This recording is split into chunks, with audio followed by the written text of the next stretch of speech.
পূর্ব পরিকল্পনা করে অপরাধীরা প্লব্ধ করে তাকে ভারতের কলকাতার নিউ টাউনস্থ সঞ্জীবা গার্ডেনের নামে একটি বাসায় নিয়ে তাকে সন্ত্রাসীরা নির্মমভাবে নৃশংসভাবে হত্যা করে পয়সা শিক্ষা যায় তার লাশ গুম করার উদ্দেশ্যে বিভিন্ন জায়গায় ফেলে তারা কাজ সম্পন্ন করে তারা কিন্তু যার যার জায়গায় চলে যায়। অর্থাৎ মুঠা দাগিয়ে যে সকল সন্ত্রাসীরা এই হত্যাকাণ্ডটি সংঘটিত করেছে তারা সবাই কিন্তু বাংলাদেশি। তারা এই অপরাধটা করে তারা কেউ বাংলাদেশে চলে এসেছে, ম্যাক্সিমাম বাংলাদেশে চলে এসেছে, একজন চলে গেছে হলো নেপাল। আমরা যখনই আমাদের কাছে খবরটি আসে, আপনারা জানেন যে আমরা ভিকটিমের কন্যা আমাদের কাছে যখন আসে আমরা জানার পর কিন্তু আমরা কাজ শুরু করি এবং আমরা প্রথমেই আমাদের এই হত্যাকাণ্ডের সাথে জড়িত যে মূল কিলার, মূল ঘাতক, তাকে জনাব শিমুল ভুইয়াকে আমরা গ্রেপ্তার করি। শিমুল ভুইয়ার পর আমরা তানভীর, সেলাস্তি এদের গ্রেপ্তার করি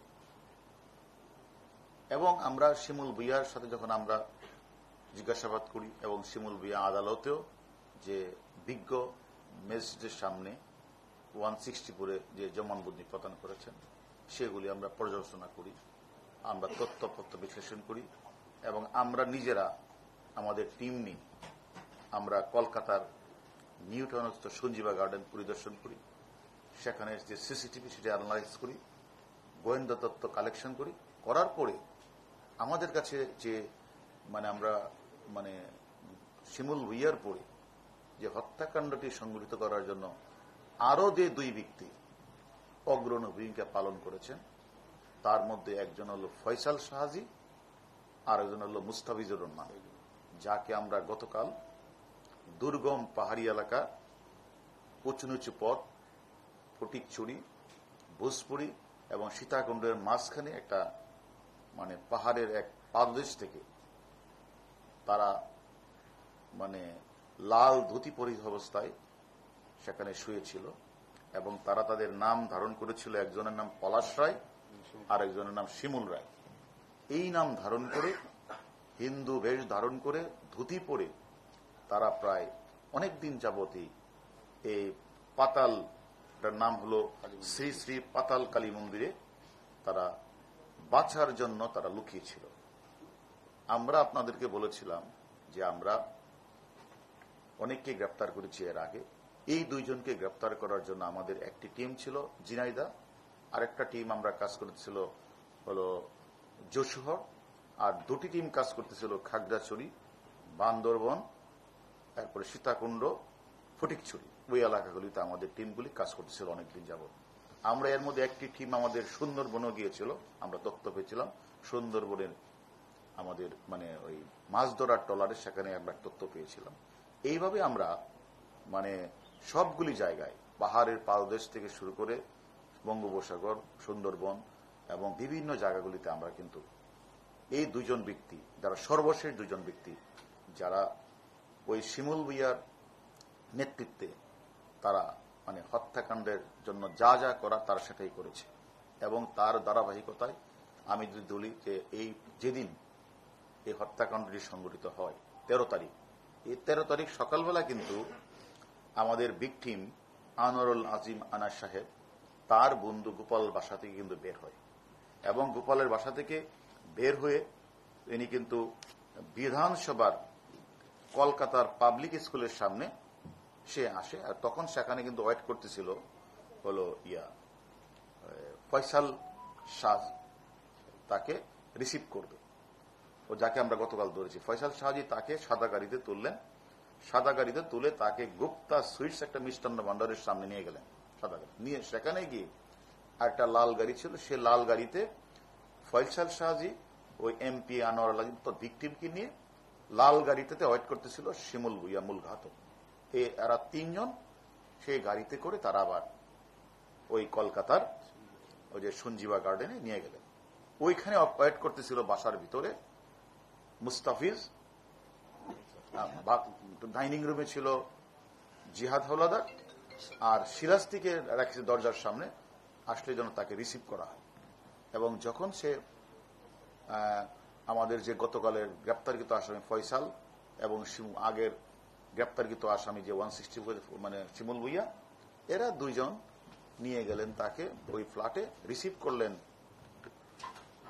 হলো তাকে মুস্তাফিজ আর শিলাস্তি রহমান করে। কিন্তু তারা শিলাস্তি রহমান উপরে থেকে যায়, আর ওই যে আমাদের যে মূল কালকের যে আমাদের যে যারা হত্যাকাণ্ড সংগঠিত করেছে ফয়সাল শাহজি এবং মুস্তাফিজ এমপি সাহেবকে নিয়ে তারা নিচের এক কর্নার রুমে চলে যায়। তারপরে যখন সে বুঝে পেলে আমাদের ভিকটিম আনোয়ার আলী বুঝে পেলে তাদের 3-4 জনের গতিবিধি, তখন কিন্তু সে বাঁচার জন্য অনেক চেষ্টা করেছে, আকুতি মিনতি করেছে, বাঁচার জন্য চেষ্টা করেছে। কিন্তু যখন উনি দৌড়ে বের হতে চাচ্ছিল, তখনই যে কালকে যে গ্রেপ্তারকৃত ফয়সাল শাহজি, তার হাতে ছিল ক্লুফ্রাম, সেটা দিয়ে তার মুখে নাকের মধ্যে সে জাপটে মেরে ধরে ফেলেন।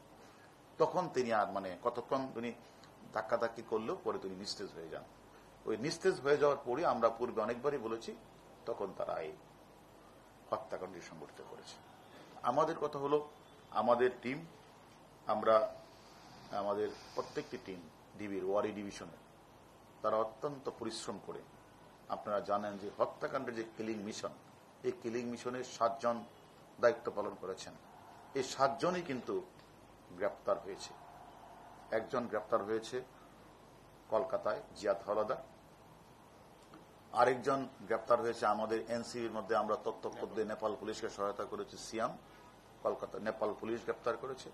আর বাকি আমরা সেলেস্তি রহমান, তানভীর, তারপরে হলো শিমুল ভুইয়া, গতকাল আমরা সর্বশেষ অ্যারেস্ট করেছি ফয়সাল শাহজি এবং মুস্তাফিজকে। এর মধ্যে দিয়ে কিলিং মিশনের যে 7 জন, এই 7 জনের মধ্যে 7 জনই কিন্তু আটক আছে। বাংলাদেশের পার্টি আছে 5 জন, ইন্ডিয়ার পার্টি আছে 2 জন। এর ছাড়াও এর বাহিরে আরো 2 জন গ্রেপ্তার আছে।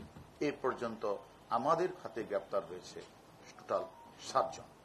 এবং 7 জনের মধ্যে অলরেডি এর আগে 4 জন 164 করেছে। আর আমাদের গতকাল যে মানে মূল যে মানে ঘাতক দলের 2 সদস্য ফয়সাল শাহজি এবং মুস্তাফিজকে আজকে আমরা আদালতে প্রেরণ করব এবং আমরা সেখানে তাদের জন্য 10 দিনের রিমান্ড আদালতের কাছে আমরা প্রার্থনা করব।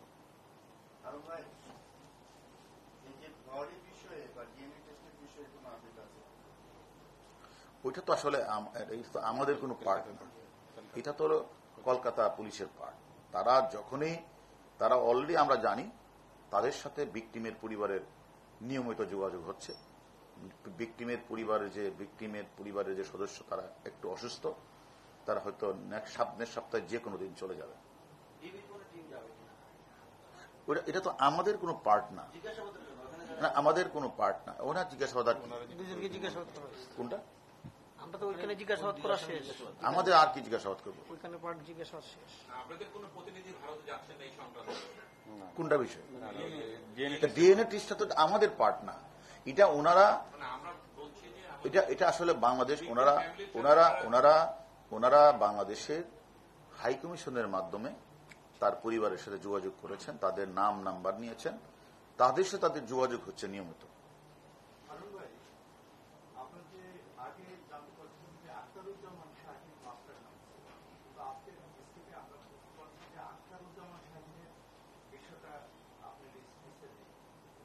আখতারুজ্জামান, আমরা তো এটা নিয়ে অন্তত অনেকগুলি আমরা মিডিয়াতে বলেছি। আখতারুজ্জামান মাস্টারমাইন্ড ছিল, আছে। আখতারুজ্জামান শেষ হয়ে যায় নাই। আমরা আমি বলছি যে সরাসরি কিলিং মিশনে অংশগ্রহণ করেছে 7 জন, এই 7 জনই অ্যারেস্ট। আর মাস্টারমাইন্ড বা মোটিভ, পরিকল্পনাকারী, অর্থদাতা, এগুলি তো অন্য বিষয়। আমরা বলেছি কিলিং মিশনে যে 7 জন অংশগ্রহণ করেছে, এই 7 জন কলকাতা পার্টে, বাংলাদেশ পার্টে সকলেই গ্রেপ্তার হয়েছেন। আর যে কথাটা বলেছেন, অবশ্যই এখনো আমাদের কাছে শাহিন মাস্টারমাইন্ড, কারণ উনি তো কলকাতার সঞ্জীবা গার্ডেনে বাসাটা ভাড়া নিয়েছেন তার পাসপোর্ট দিয়ে, তার সাথে ডিট করে। এই যে পরিকল্পনা, এই যে হত্যাকাণ্ডের প্রেক্ষাপট, বাসা ভাড়া করা, এগুলো তো শাহিনই করেছেন। এবং শাহিন সেখানে শেষ করে 10 তারিখ ইনি বাংলাদেশে ফিরে এসেছেন। যখনই ওই হত্যাকাণ্ডের কিলিং মিশনে অংশগ্রহণ করা যে 7 জন, তারাও যখন একে একে যখন তারা বাংলাদেশে এবং কেউ নেপালে চলে যায়, এর মধ্যে গ্রেপ্তার হয়েছে আমাদের কাছে শিমুল ভুইয়া। 19 তারিখ রাতে গ্রেপ্তার হওয়ার পরে 20 তারিখে কিন্তু শাহিন সে প্রথমে দিল্লি থেকে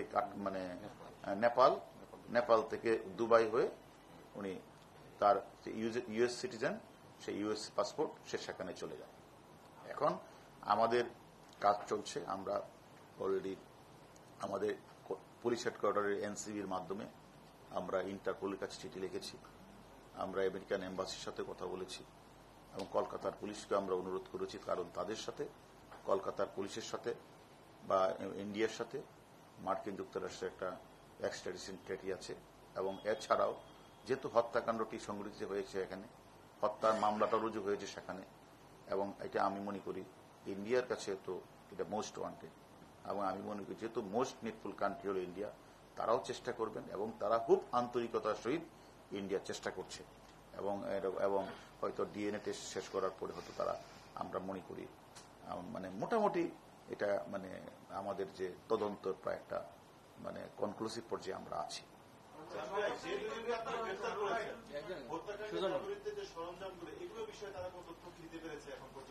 না, এটা একটা আরেকটা কথা বলি,